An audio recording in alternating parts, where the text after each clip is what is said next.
Hi there, today's story is from the book Mysteries and Legends of Donegal by Keith Corcoran, and it's about pirate ships in Killybegs. So, most of our modern perception of pirates is predictably derived from movies. Formidable pirates like Blackbeard and Calico Jack sailed black-sailed galleons and board ships in swashbuckling style. The setting was often an azure blue ocean or sun-soaked island fringed by coconut palm trees in the Caribbean or West Indies. The truth, however, is that pirate ships once prowled up and down Donegal's coastline and struck fear into the heart of those lucky enough to see them coming. Otherwise, pirates snuck into your home in the dead of night and snatched you and your family away without warning. In fact, dark-skinned Barbary pirates once terrorised coastal communities all along the west coasts of Ireland and Britain. They were perceived as demons in the popular imagination of the time, and no wonder. In 1631, a fleet of Barbary pirates attacked the village of Baltimore in West Cork. As many as 200 men, women and children were captured, put in irons and taken to a life of slavery in North Africa. The pirates responsible were an international confederation of Algerians, Dutch, Moroccans and Ottoman Turks. Many of the young men ended up as labour slaves, while young women were sold into harems for the pleasure of their masters. Of course, the Irish were producing their own homegrown pirates since at least the time of Niall of the Nine Hostages. They plundered for valuable goods, slaves and hostages. This, after all, is how St. Patrick first arrived in Ireland. Grace Granuaile O'Malley was a famous sea pirate from County Mayo. She and her crew boarded merchant ships bound for the busy port of Galway and exacted a heavy tribute in exchange for sparing the lives of the intercepted crew members. One time, on her way back to Mayo from an audience with Queen Elizabeth I in England in the late 16th century, she and her men came ashore in Donegal and raided the Rosses for cattle and other plunder before they were driven back to their ship by brave local resistance. The most famous pirate to arrive in Killybegs in April of 1627 was undoubtedly the Dutch pirate captain Keith Corcoran.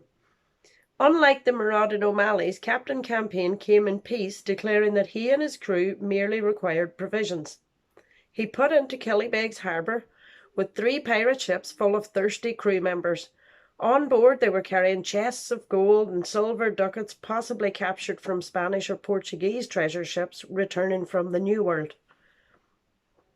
The people of Killybegs must surely have breathed a collective sigh of relief when they realised Campaign and his men were more interested in having a good time than robbing them.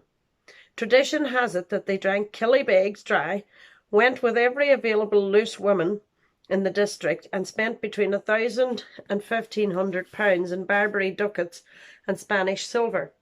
This was truly the golden age of piracy in Ireland. 3 years earlier, the same Keith Campaign had appealed to King Charles I for mercy when his pirate cargo was seized by Sir William Hull in Schull, West Cork. The King's mercy was granted for a handsome cut, of course, and a huge sale commenced in County Cork. Pepper, cloves and tobacco seemed to make up the bulk of Campaign's clandestine cargo, but other more exotic items on board included Muscovy hides and elephant teeth. Piracy was so endemic in West Cork at this time that one village was renamed Crookhaven.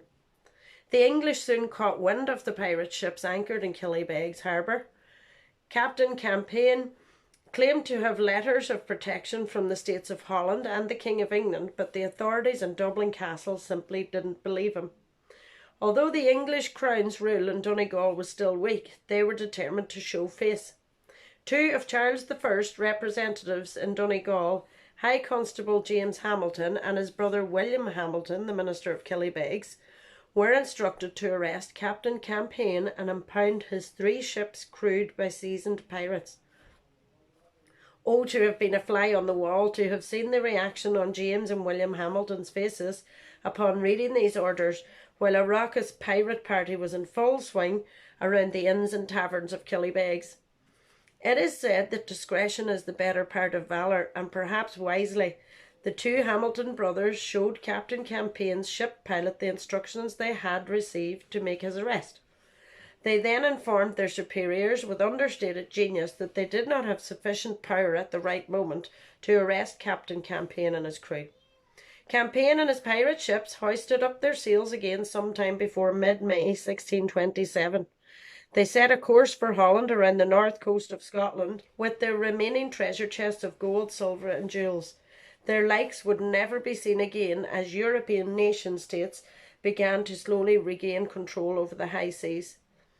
Take a walk down Killybegs' narrow streets, though, today, on a misty winter's night, or stroll around the old pier for a while, and it's not difficult to imagine the boisterous calls of long-past pirates echoing across the harbour as lantern-led rowboats glided towards hulking great pirate ships at anchor. Thank you. Bye-bye.